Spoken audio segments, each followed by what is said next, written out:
brought to you by Silver Pumps. Top quality और consistent performance के लिए सिर्फ सिल्वर पंप्स नाम याद रखना। नमस्कार, बिहार तक में आपका स्वागत है और मैं हूं सुजीत। इस बार के विधानसभा चुनाव में अच्छा प्रदर्शन हो पार्टी का, इसको लेकर कांग्रेस पार्टी ने कमर कस ली है और कमर इस लिहाज से कसी है क्योंकि उसने कुछ मापदंड बनाए हैं अपनी पार्टी के लिए और उस मापदंड पर खरे उतरने वाले उम्मीदवारों को ही इस बार पार्टी टिकट देगी। कांग्रेस पार्टी के लिए इस बार सीटों की संख्या का मायने बहुत ज़्यादा नहीं है, लेकिन स्ट्राइक रेट बेहतर होना चाहिए, सत्ता में भागीदारी होनी चाहिए और बेहतर उम्मीदवारों का चयन होना चाहिए। तो उस आधार पर पार्टी आगे बढ़ रही है।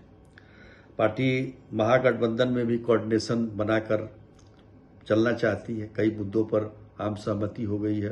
टिकट भी लगभग हमको लगता है कि बंटवारा मई तक ये हो जाएगा और इस बीच में जो घोषणा पत्र ये भी तैयार कर लिया जाएगा। तो काफ़ी जल्दीबाजी में ये सारे काम, जल्दीबाजी नहीं कहेंगे, मतलब अर्ली इस काम को किया जा रहा है और ताकि गठबंधन के साथ साथ कांग्रेस अच्छा प्रदर्शन कर सके। कांग्रेस पार्टी को बहुत ज़्यादा ये नहीं है कि 70 सीट पिछली बार लड़ी थी तो उससे ज़्यादा लड़े।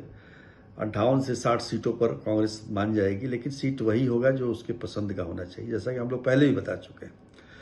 मापदंड जो तय किए हैं कांग्रेस ने वो काफ़ी दिलचस्प है और इसमें बहुत सारे जो ऐसे नेता हैं जो बहुत वर्षों से कांग्रेस से जुड़े हुए हैं, कांग्रेस की टिकट पर बहुत वर्षों से चुनाव लड़ते हुए चुनाव हार रहे हैं, तो वैसे व्यक्तियों को इस बार टिकट नहीं मिलेगा। सबसे जो पहला मापदंड है टिकट मिलने का कि उम्मीदवार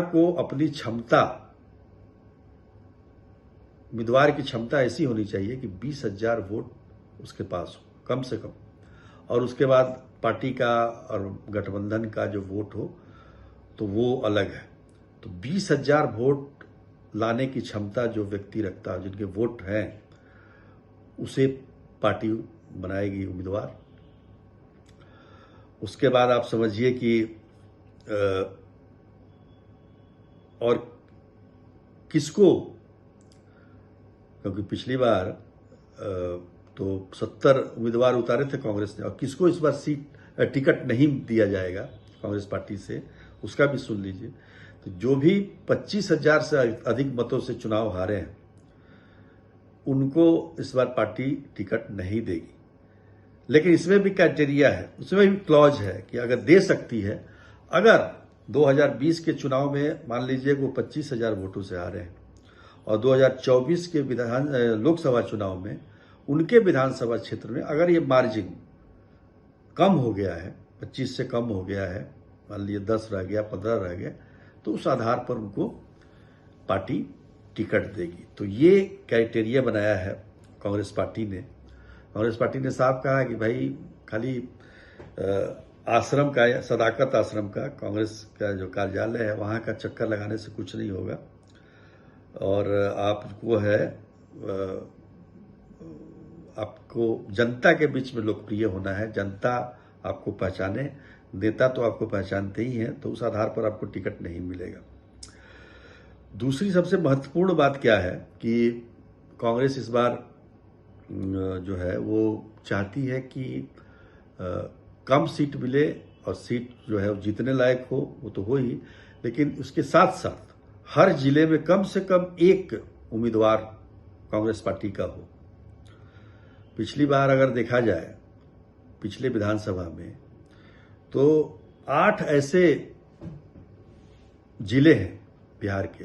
देखिए, कांग्रेस पार्टी देशव्यापी पार्टी है, लेकिन 8 जिले ऐसे थे कांग्रेस पार्टी के लिए जिसमें उनका एक भी उम्मीदवार नहीं था और आप समझ सकते हैं। तो और वो जो अगर कहिएगा तो हम जिला भी बता सकते हैं, शिवहर, सिवान, सारण, बांका, भोजपुर, कैमूर, अरवल, जहानाबाद। तो इन जिलों में कांग्रेस पार्टी का एक भी उम्मीदवार नहीं था। कांग्रेस पार्टी चाहती है कि हर जिले में कम से कम एक उम्मीदवार उनका हो और साथ ही हर लोकसभा में भी एक उम्मीदवार हो। अब देखिए 38 जिले हैं बिहार में और 40 लोकसभा के क्षेत्र हैं, तो 40 तो यही हो गए। उसके बाद आप कहीं रिपीट भी हो सकता है। अब देखिए पिछली बार के टिकट बंटवारे का ये हम कह सकते हैं कि क्या स्थिति थी कि अकेले पश्चिम चंपारण में 7 उम्मीदवारों को कांग्रेस ने उतारा था। तो एक बैलेंस बनाकर चलना और चीज़ों को मतलब पूरे बिहार में कांग्रेस पार्टी देखिए इस आधार पर कांग्रेस काम कर रही है। कांग्रेस अभी भी अडिग है कि मुख्यमंत्री का चेहरा चुनाव से पहले घोषित नहीं होना चाहिए, और उसके पीछे तर्क भी है जो हम लोग इसका कई बार डिस्कशन कर चुके हैं। उनको लगता है, देखिए मुख्यमंत्री कांग्रेस पार्टी भी मानती है, आरजेडी भी मानती है कि चुनाव में अगर बहुमत आ जाता है महागठबंधन को तो तेजस्वी यादव ही मुख्यमंत्री होंगे, उसमें कोई दो राय नहीं है। लेकिन उसको घोषणा नहीं करना है क्योंकि कई बार उससे वोटों का नुकसान हो जाता है, और कांग्रेस पार्टी इस बार नहीं चाहती है कि किसी प्रकार से भी नुकसान हो। कहा जाता है कि अति पिछड़ा वोट उससे छिटक जाता है या फिर अपर कास्ट के लोग वोट नहीं देते हैं। तो इस आधार पर यह निर्णय लिया गया है, और मुझे लगता है जैसे कि कांग्रेस पार्टी के सूत्र बताते हैं कि चुनाव होने तक ये घोषणा नहीं हो। हालांकि बार बार मीटिंग में ये मुद्दा उठाया जाता है अन्य सहयोगी दलों के द्वारा कि तेजस्वी यादव को चेहरा घोषित कर दिया जाए। अब पिछली बार में 2020 में तो हुआ ही था घोषित, लेकिन इस बार कांग्रेस पार्टी नहीं चाहती है कि घोषित हो। देखिए एक और चीज़ है, बड़ा महत्वपूर्ण है ये, इस बार कांग्रेस पार्टी ने एक नया प्रयास किया है कि जो आंदोलनकारी हैं, कई विषयों पर जो आंदोलन चलाते हैं बिहार में, या सोशल वर्कर हैं, वो जो है उनका एक कमेटी उन्होंने बनाई है कांग्रेस पार्टी ने, और उस कमेटी में के लोग भी उम्मीदवारों के चयन में उनके भी सुझाव को माना जाएगा, उनके भी रिकमेंडेशन को माना जाएगा। तो आंदोलन से उभरे लोग जो हैं, जो बहुत सारे जो इस तरह से बिहार के विभिन्न हिस्सों में हैं और सोशल वर्कर हैं, तो उन पर भी पार्टी ने इस बार ध्यान दिया है और उनको भी अपने साथ जोड़ने का प्रयास किया है। ये तमाम कोशिशें हैं। नया प्रभारी है कांग्रेस का बिहार में, नए अध्यक्ष हैं, प्रदेश अध्यक्ष। महागठबंधन की बैठक जो कोऑर्डिनेशन कमेटी बनाई है उसके अध्यक्ष हैं तेजस्वी यादव। तो चीज़ें अभी अच्छे से आगे बढ़ रही है, खासतौर पर महागठबंधन की तरफ देखें। हालांकि महागठबंधन में एक और जो झारखंड मुक्ति मोर्चा है वो भी चाहता है कि हमको भी टिकट यहाँ मिले, क्योंकि आरजेडी को झारखंड में वो टिकट देती है।